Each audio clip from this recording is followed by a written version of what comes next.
வணக்கம் குழந்தைங்களா, நான் உங்கள் தமிழாசிரியர் கல்பனா. கல்வியே தெய்வம் என்கிற ஒரு பாடப்பகுதியில் செய்யுள் பகுதி நம்ம பார்த்தோம். அதனுடைய விரிவாக்கங்கள் தொடர்ந்து பார்க்கலான்னு சொல்லியிருந்தேன். அதனுடைய விரிவாக்கங்கள் பார்க்கலாமா?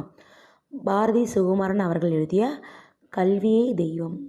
எப்படி ஒரு மனிதனுக்கு பெற்ற தாய் தந்தையும் தெய்வமோ, அதே போன்று கல்வியும் அவனுக்கு இன்றியமையாது தெய்வம் என்று ஒப்பிட்டு சொல்கிறார். தாய் தந்தைக்கு ஒரு குழந்தைக்கு தெய்வம், ஒரு குழந்தைக்கு தன் தாய் தந்தை தான் தெய்வம். அதில் தான் முதல் வரியில் சொல்லியிருக்கிறார், அன்னையும் தந்தையும் தெய்வம், இதை அறிந்திட வேண்டும் நீயும். அன்னையும் தந்தையும் தான் நமக்கு தெய்வம். அது நம்ம புதிதாக சொல்கிறதுக்கு கிடையாது. நமக்கு தேவையான அனைத்துமே அடிப்படை வசதிகளையும் கல்வியும் நமக்கு கொடுக்கறது யார்? நம் தாய் தந்தை. இந்த உடல் கொடுத்தது, உயிர் கொடுத்தது, நமக்கு தேவையான அனைத்தையும் பார்த்து பார்த்து செய்யக்கூடிய தாய் தந்தை நமக்கு தெய்வம். இவர்களுடன் நாம் கற்கின்ற கல்வியும் நமக்கு தெய்வம் என்கிறார். அடுத்து, பொன்னையும் மண்ணையும் விட மேலானது நமக்கு புகழையும் தந்து நிற்கும் கல்வி. அத்தகைய கல்வியை கற்றால் நன்மையும் மென்மையும் நல்ல அருளும் நமக்கு நெருங்கி வரும். அதாவது நிறைய பொன் பொருள் மண் சேர்த்து செல்வங்கள் வைத்திருந்தாலும் நம்முடன் சேர்ந்து நமக்கு புகழையும் பெற்று தருவது கல்வி. அதுதான் நமக்கு நன்மையும் மேன்மையும் தரக்கூடியது.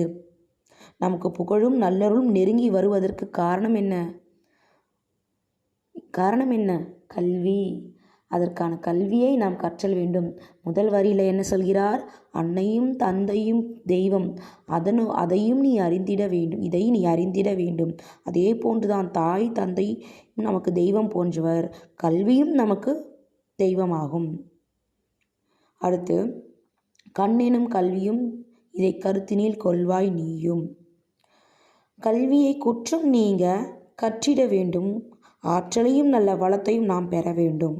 நாள்தோறும் கற்றிட வேண்டும்.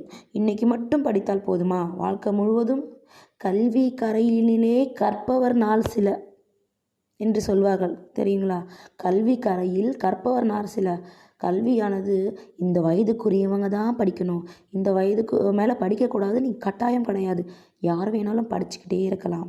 ஆனால் நம்மால் தொடர்ந்து படிக்க முடியாது. அதுக்கான ஒரு சில வரையறைகள் இருக்குது. ஒரு காலகட்டத்தில் நம்ம அதை நிறுத்திக்குவோம். ஆனால் அப்படி கிடையாது, படிச்சுக்கிட்டே இருக்கலாம்.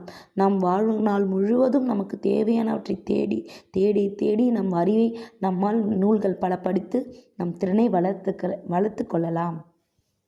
அப்பேற்பட்ட கல்வியை பற்றிய சிறப்பு தான் இந்த பாடப்பகுதியில் பாரதி சுகுமாரன் அவர்கள் சொல்லியிருக்கிறார்.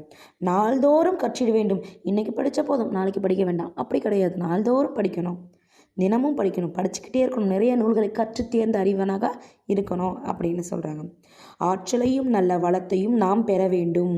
நல்ல வளத்தையும் ஆற்றலையும் பெற வேண்டும் என்றால் கல்வி கட்டாயம். வெற்றி கிட்டும் புகழ் தோன்றும் விண்ணையும் அளக்க செய்யும். வெற்றி கிட்டும் புகழ் தோன்றும், இதெல்லாம் எப்படி கிடைக்கும்? கல்வி அறிவால் மட்டும் கிடைக்கக்கூடியது. முன்னாள் குடியரசுத் தலைவர் மறைந்த அப்துல் கலாம் ஐயா அவர்களை நமக்கு எப்படி தெரியும்? அவருடைய அறிவு திறனால், அவர் கற்ற கல்வியால், தன் ஏழ்மை நிலையிலிருந்தும் கல்வியை கற்பதில் மட்டும் அவர் குறிக்கோளாக இருந்தார். அப்படி ஒரு மனிதன், சிறந்த மனிதனை நம்ம தெரிஞ்சுக்கிறதுக்கு ஒரு கல்வி தானே அவருக்கு பயன்பட்டுச்சு. அதுதான் சொல்கிறாங்க. நாம் அது போல புகழ் அடையணும், செல்வம் அடையும், நன்மை அடையணும் என்றால் அப்பேற்பட்ட கல்வியை நாம் நாள்தோறும் கற்றிட வேண்டும். கற்பனை யாவையும் மனக்கணக்கே போல் நெஞ்சில் யாவும் பதிய வேண்டும். வெற்றி கிட்டும் புகழ் தோன்றும் விண்ணையும் அளக்கச் செய்யும் நம் கல்வி.